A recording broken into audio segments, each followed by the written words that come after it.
भीषण बात्या जिते परिणत होगा जाऊँगी काकीनाडा पाखे हिट कर लैंडफॉल कर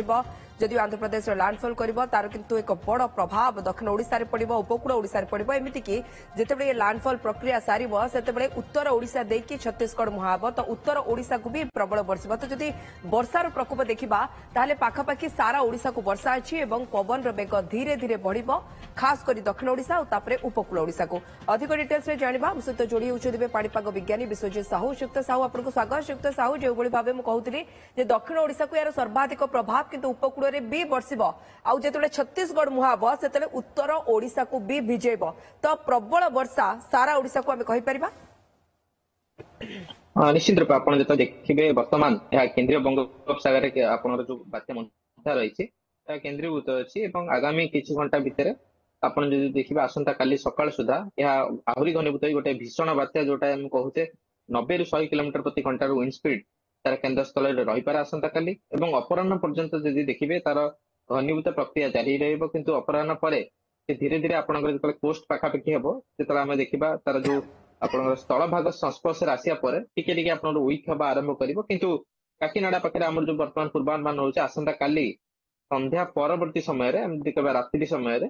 से लैंडफॉल प्रक्रिया आरंभ होई पारे काकीनाडा पाखे किंतु सेतबेले जदि देखिबे उपकूल बेल्ट रे आसंता काली सकाळ परठरू धीरे धीरे पागरे जो वर्तमान आज देखिबे किसी परिमाण वर्षा होता कि वर्तमान प्राय समस्त स्थान वर्षा बंद अच्छी कि मेघुआ पाग रही आसंता काली सकाळ परठरू आप देखिए वर्षा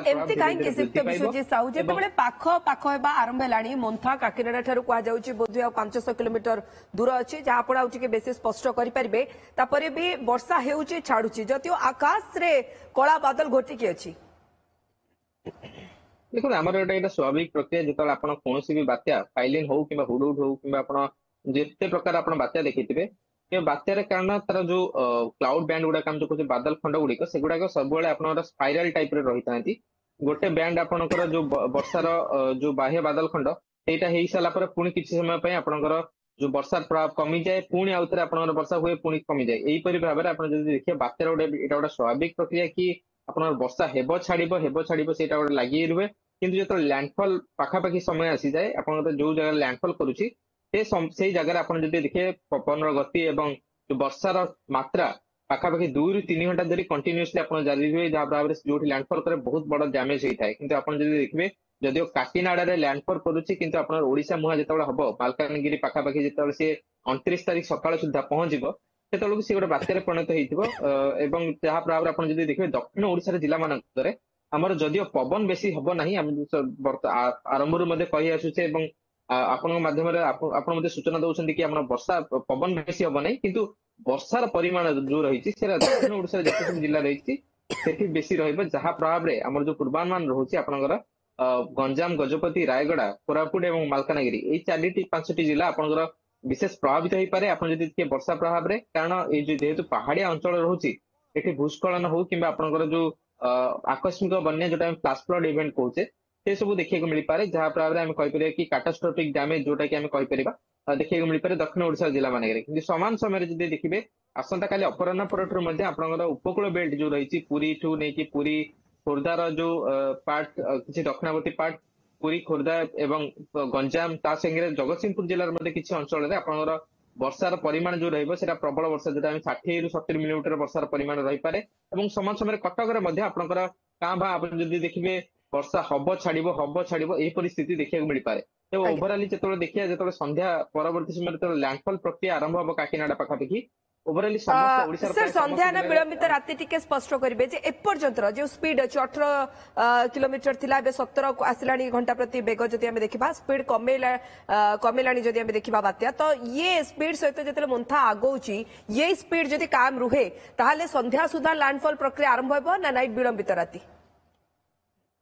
देखो गोटे जिन रोचे कि बात्या जो आप देखिए आज सकाळ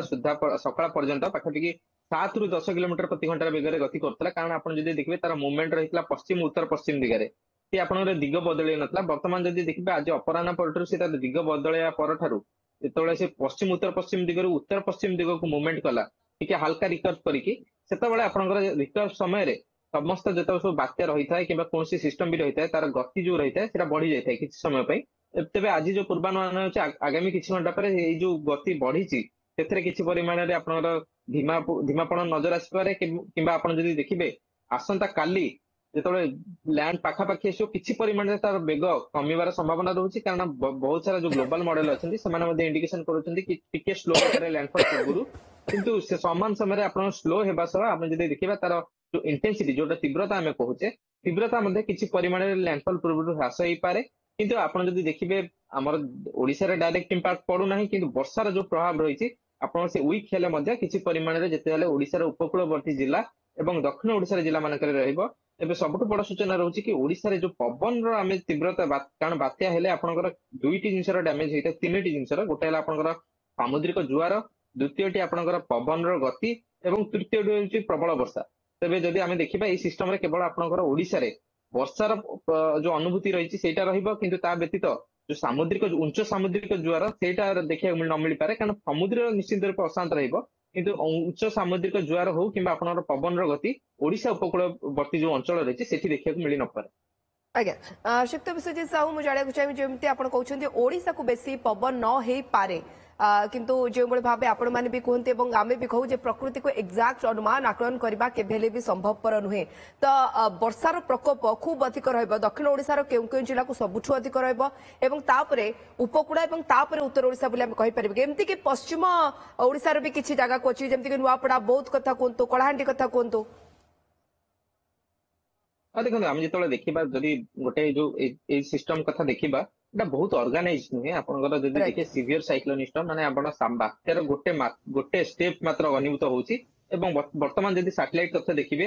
ତାର ଉତ୍ତର ପୂର୍ବ ଭାଗ ଯୋଉଟା ଆମ ଓଡିଶା ଉପରେ ରହୁଛି, ବର୍ତ୍ତମାନ ସେଠି ବେଶୀ କ୍ଲାଉଡ ମାସ ନାହିଁ। ତେବେ ଯେତେବେଳେ ଆପଣଙ୍କର ଲ୍ୟାଣ୍ଡଫଲ କରିବ ତାର ଯୋଉ ଆଉଟର ଯୋଉ ବାହ୍ୟ ବାଦଲ ଖଣ୍ଡ ରହିଛି ସେଇଟା ପ୍ରଭାବରେ ହିଁ ଆପଣଙ୍କର ଉପକୂଳ ବେଲ୍ଟରେ ଆମେ ଯୋଉ କହୁଛେ କି ମଧ୍ୟମରୁ ପ୍ରବଳ ବର୍ଷା ହବ, ସେ ଆଉଟର କ୍ଲାଉଡ ବ୍ୟାଣ୍ଡ ପ୍ରଭାବରେ ହିଁ ହବ। କିନ୍ତୁ ଆପଣ ସମାନ ସମୟରେ ଯଦି ଦେଖିବେ ଗଞ୍ଜାମ, ଗଜପତି, କୋରାପୁଟ, ମାଲକାନଗିରି ଏଇ ସବୁ ପକେଟରେ ଯୋଉ ବର୍ଷା ହବ ତାର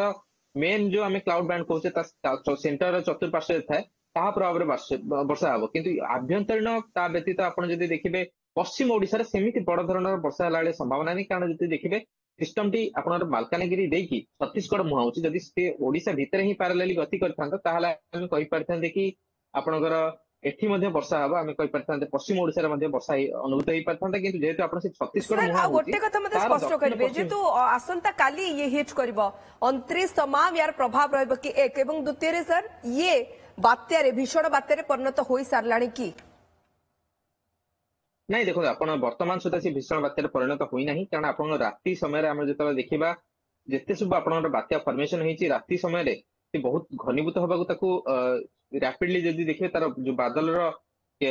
ଏକତ୍ରୀକରଣ ରାତ୍ରି ସମୟରେ ବେଶୀ ରହିଥାଏ। ଏବଂ ଆଜି ଆମର ଯୋଉ ପୂର୍ବାନୁମାନ ଅଛି ଆଜି ରାତି ଭିତରେ ଟାଇମ ଆଜି ରାତିଟା ସମ୍ପୂର୍ଣ୍ଣ ଭାବେ ଟାଇମ ନେଇପାରେ, ମେ ବି ଆସନ୍ତା କାଲି ସୁଦ୍ଧା ସିଏ ସକାଳ 5:30 ସୁଦ୍ଧା ସିଏ ଗୋଟେ ଭୀଷଣ ବାତ୍ୟାରେ ପରିଣତ ହେବ ଏବଂ ଯାହା ପରବର୍ତ୍ତୀ ସମୟରେ ସିଏ ଆପଣଙ୍କର ପଶ୍ଚିମ ଉତ୍ତର ପଶ୍ଚିମ ଦିଗରେ ଉତ୍ତର ପଶ୍ଚିମ ଦିଗରେ କାକିନାଡା ମୁହାଁବର ବର୍ତ୍ତମାନ ପାଇଁ ଆପଣଙ୍କ ସୂଚନା ରହୁଛି। ଆମେ କହିପାରିବା ଆଜି ରାତି ଭିତରେ ସେ ଘନୀଭୂତ ହେଇକି ଭୀଷଣ ଆଜ୍ଞା, ବାତ୍ୟାରେ ପରିଣତ ହେଇପାରେ ଆସନ୍ତା କାଲି ସକାଳ ସୁଦ୍ଧା। ଏବଂ ଯେହେତୁ ବିଳମ୍ବିତ ରାତିରୁ ଭୋର ପର୍ଯ୍ୟନ୍ତ ଏ ଲ୍ୟାଣ୍ଡଫଲ ପ୍ରକ୍ରିୟା ଜାରି ରଖିବ ବୋଲି ଅନୁମାନ କରାଯାଉଛି, ସେଥିପାଇଁ 29 ତାରିଖ ତମାମ